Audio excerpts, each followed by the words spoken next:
2024 was a rough year for Conan Exiles, we're all aware of that.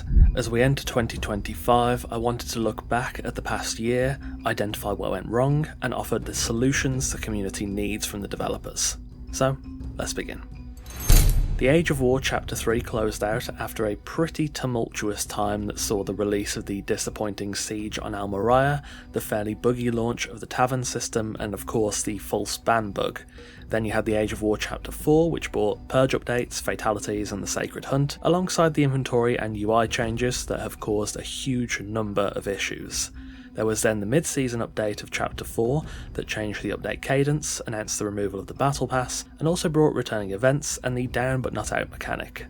However, by the end of the Age of War, it turned out we'd been less at war with the Stygian army and more at war with a constant stream of bugs and problems, falling through foundations, bench navigation, bugs with the inventory rework, and much more plagued not only some aspects of the game but pretty much everything, from building and farming to PvE and PvP. That being said, there was some degree of hope that stretching out the content schedule would result in a smoother launch for the Age of Heroes. Well, the Age of Heroes launched, and it was a mess, and as of making this video, still is. Thralls disappear, living settlements doesn't work properly, there's issues with the hero quests, some people can't even load their old save games, and that's without even saying all the bugs still left over from the Age of War. The devs attempted to fix the main issue with living settlements, but that hotfix didn't really seem to have done much. The Age of Heroes is off to a very rocky start, but that term probably encapsulates the whole year of 2024. Rocky. What went wrong? Well, identifying that is pretty easy. It was the bugs.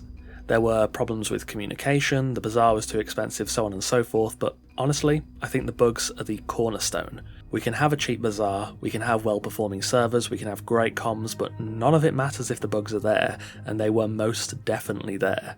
It is a core, foundational issue that must be resolved before we should focus energy on anything else. To be fair, I don't think their content ideas were bad. A bit feature-light for the Age of Heroes surely, but not bad conceptually. The issue is, of course, that the execution leaves, well, a lot to be desired, and that's an understatement to be fair. As you all well know, I'm not a game dev. I can't really claim to know or take well-educated guesses about the internal processes at Funcom. When they say they were simply stretched too thin with the 3-month update cycle, I can believe it. The bugs and problems would suggest such a thing, and frankly, admitting that is a lot more humble than many other devs might have been, so I don't really have any reason to disbelieve it. The issue is that, yes, we've identified at least a major part of what's been going wrong, but it doesn't really do anything to rectify or remedy the issues we've already suffered through. I'll be the first to say I was quite lucky to not encounter too many of the issues last year, but I do play very differently than the average Conan player. If you're just grinding on a PvE server trying to play the game you enjoy, the myriad of bugs throughout the year would have made it a miserable experience at times. All of this has culminated in a fair bit of community tension. There's still the fringes on both sides, people that swear the game is dead and broken and abandoned and can never be fixed, and those who insist the game is perfect.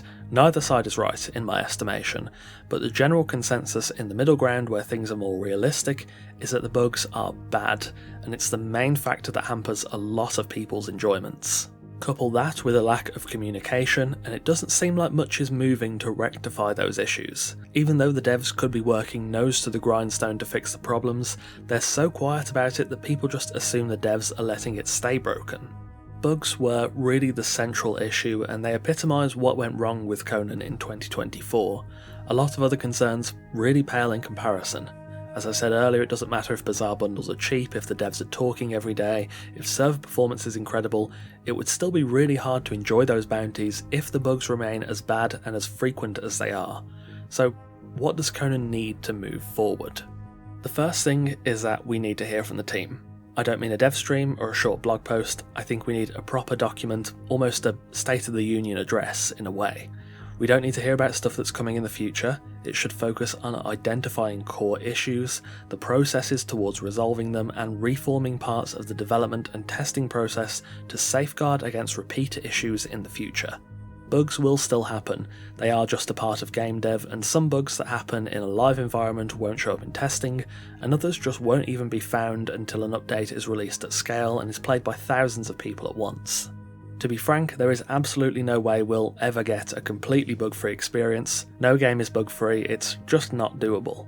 However, if we're going to try and move forward, I think the community needs a proper address that will lay out what is wrong, how it will be fixed, and what's being done to ensure better results in the future.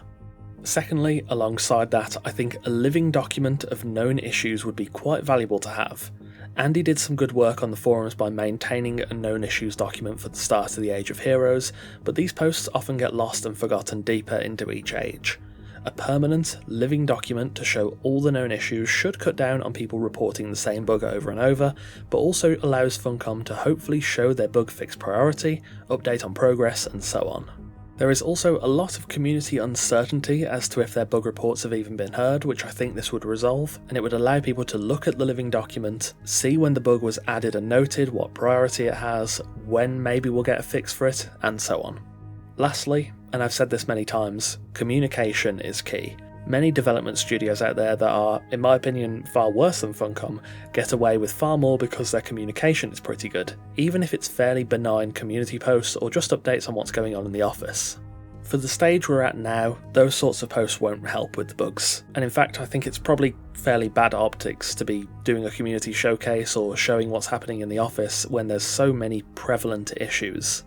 I think whilst bugs are still the major problem, a brief bi-weekly report of what bugs the team are working on and, if available, progress made on fixing them would do a lot to soothe concerns that these issues won't get fixed.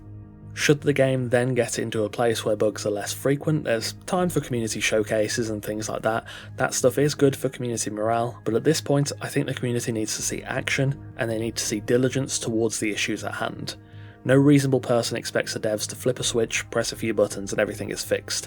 It's a long march, but one that should be undertaken and documented as transparently as possible.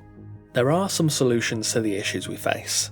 If we're being honest, Funcom doesn't want these bugs in the game either, and I imagine they're probably just as frustrated as we are at times. I understand the ethos of trying to get your head down and work on issues as fast and thoroughly as possible, but when the problems are as big as they are, you can't always get fast results, and the community expects communication. It's just how things are, and to be frank, I don't think anything negative can come from being honest and transparent and laying out plans for how to deal with problems. The reception I saw when Funcom were honest about update cadence and dealing with problems then was fairly positive. People respond better if they know what's going on. There's always some portion of the player base that will shout and scream at devs. That doesn't solve anything, but your average player needs to know the devs are there. For me, when I started playing Conan back in 2019, I saw even less communication than I do now. Given I was less plugged into everything then, but it felt like there was a big disconnect between the game and people making it in terms of communication. For many people struggling with the bugs now and hearing very little about them, I imagine that's kinda how they feel. Lay out all the issues, plan on how, when and where to fix them, establish safeguards, and communicate. People can understand bugs happening, but when there's as many as there have been over the past year, and the comms from the devs have been, frankly, lacking, it only breeds contempt and frustration. The vast majority of the community complaining about the bugs wants the game to be better, and we just need to know that process is happening. We know the bugs won't be fixed tomorrow, but we need these solutions to get out of the fog and start to walk the path back towards a more sustainable and enjoyable future for Conan Exiles. Anyway, that will wrap us up for today. Thank you for coming to the Yap session. 2024 was a tough year for Conan. Regardless, I'm still really passionate about the game and the property in general, and I want to see it improve and thrive. Hopefully next year, when we look back at how the game performed, we'll be able to talk about things in a much more positive light. Thank you for watching, and of course a massive thanks to our wonderful esteemed coffee cultists for continuing to support the channel over on Patreon. If you want to see videos early and support the channel directly, consider joining us over on Patreon, link in the description and pinned comment. Take care, and I'll see you soon.